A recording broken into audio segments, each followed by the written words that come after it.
Okay, so I'm have my KLR down for basically a 10,000, actually really a 12,000 mile overhaul maintenance check. I'm going to do the 22-cent mod. This works for KLR 250s and 650s. They are jetted, unfortunately, quite lean for emissions reasons. It's a three-part mod. One part involves drilling out the pilot air, the cover over the pilot air jet, and grounding that, zeroing that out, and bringing it out. I found mine was at 1.5. I actually brought it out to 2. So I'll check it with that, and 2 turns out from 0. Put in a shim washer. They recommend a 440, which is a .025. I didn't have one on hand, so I'm running really quite lean, especially now that it's quite cold out. So I'm going to go ahead and dump a .05 inch washer in there and see how that goes, and then drilling out this hole in the vacuum slide to 7/64ths. But you want to check, even though your drill bit might say 7/64ths, you want to do the math on that and check it. So just a real quick overview on how to do that. Convert any fraction to a decimal by dividing the top number by the bottom. So 7 divided by 64 comes out on my fancy old school thinking box here to .109375, and I mic that out after zeroing on my caliper to .1095. That is close enough. So we'll go ahead and drill that out. And that's going to make this slide react quicker, and this is basically the effect of, if you ever worked on a manually operated carburetor, moving the C-clip up on the needle to make it run richer. The problem with my bike is, after deceleration, rolling back on the throttle, especially now that it's colder. I've been riding in 50 and 40, and actually in some 30-degree weather with nice dense cold air. The bike is super lean coming off of 0 throttle, and it just hiccups to the point it's almost dangerous. When you roll back on the throttle, you get a little bit of initial throttle, and then it just goes totally wah, and you're just waiting, and then it kicks you in the ass. A pumper, that's why pumper carbs kind of inject a squirt of gas. So we're going to see if we can fix this CVC carb, this vacuum carb, with this mod without having to go to a pumper carb. 22-cent mod. I've watched this mod on the internet quite a bit, and I never saw this particular thing, which should really be done. After drilling this hole, this is aluminum. It is kind of thickish. Takes a little bit to get through it. Take your time, go slow, don't overheat it.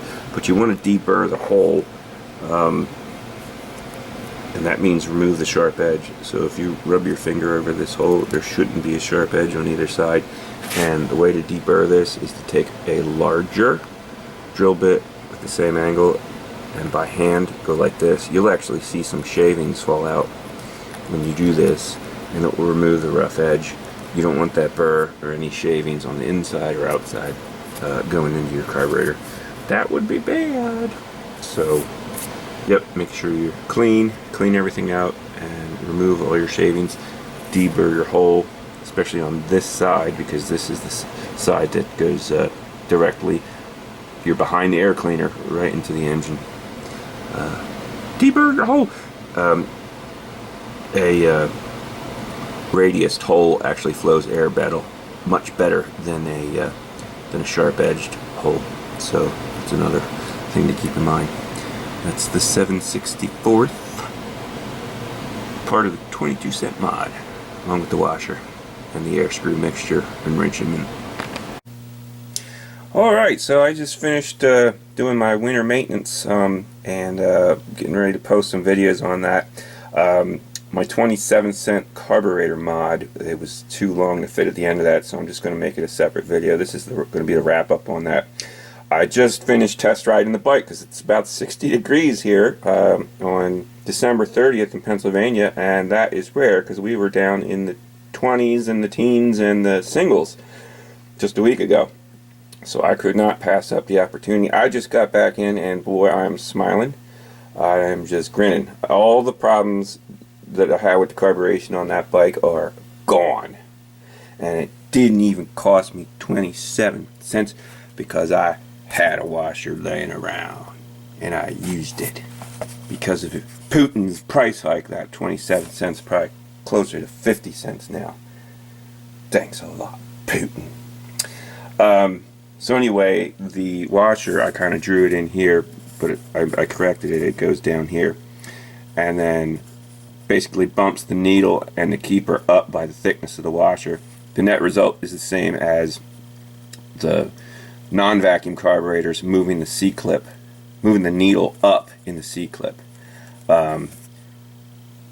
And so what you get is a richer fuel mixture at coming off of idle and going into the main jet as the needle starts going up. And I also adjusted my Pilot Air Jet fuel mixture screw from, I found it set at 1.5. The manual says 1 1/4, and these are known to be lean from the factory for emissions reasons. I took that out too, and I could not be happier. So here's my carburetor settings now. Pilot Air Jet from 1.5 to 2. 1.05 inch washer under the needle keeper. 27 cent mod, 22 cent mod, I think it's 27, whatever. And the carb slide hole was drilled out to 7/64. And everything that was supposed to fix, it fixed. So the issues that I was having with it, initially in the spring when I got the bike, it was idling rough, and I was getting some hesitation rolling off, working down through the gears with the throttle off, compression braking, and then rolling back on the throttle.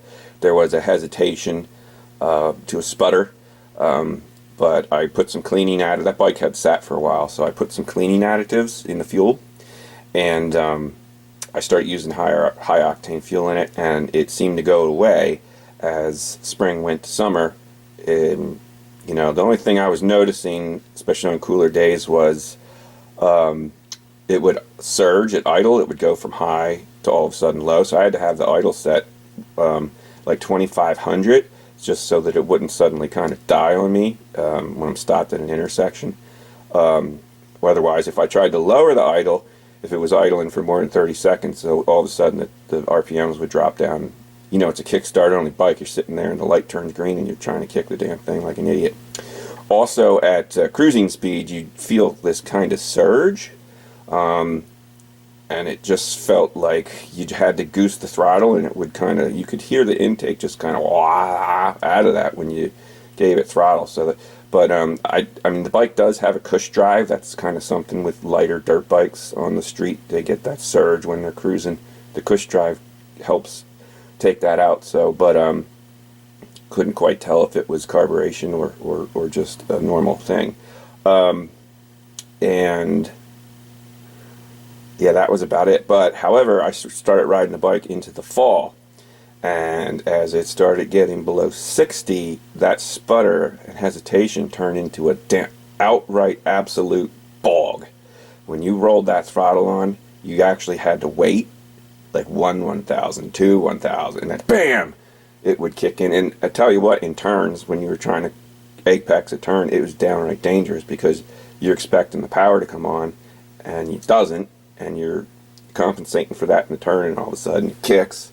So it was getting downright sketch. And then I actually took it out in some sub 40 degree into 30 weather, and it was unbearable. It was terrible. So I definitely committed to do it, and I'll tell you what, worth every penny.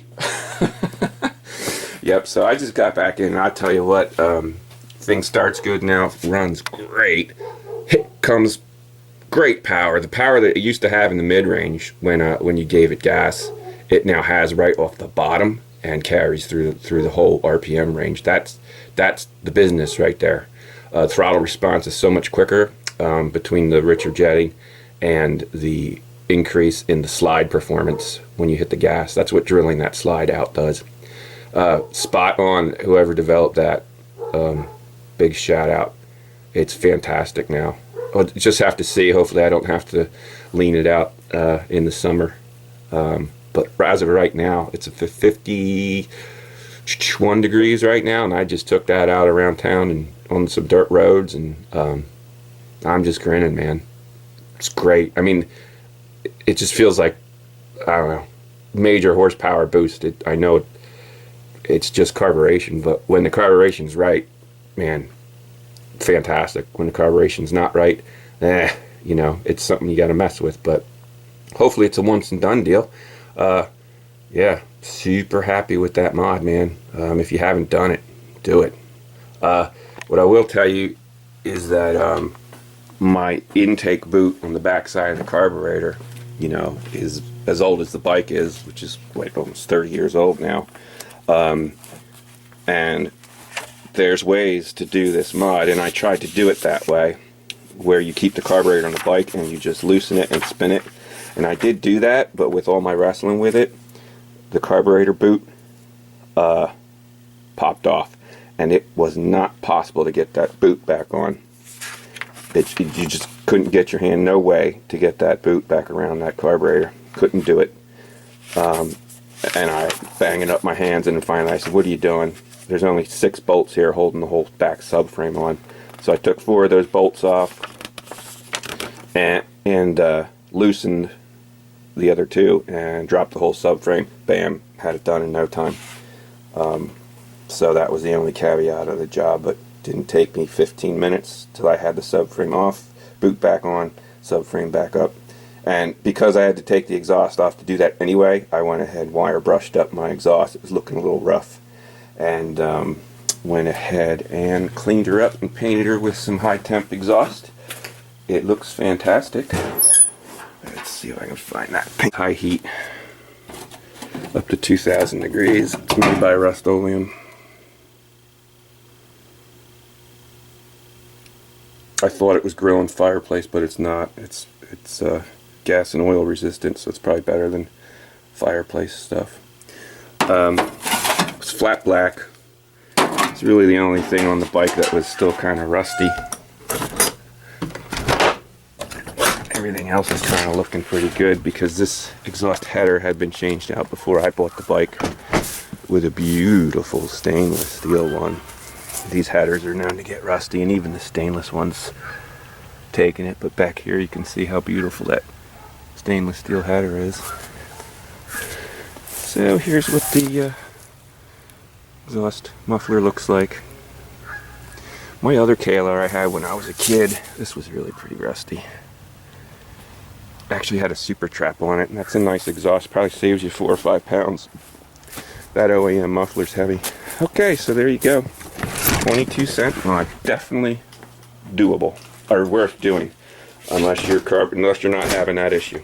So, and it is reversible. The worst thing you would have to do is take that washer out and then go ahead and fill your carburetor hole back in with like JB weld and or solder, and then punch it back out to whatever the OEM was. Okay, I hope you enjoyed that. Awesome mod. Thanks so much, interwebs, for the information.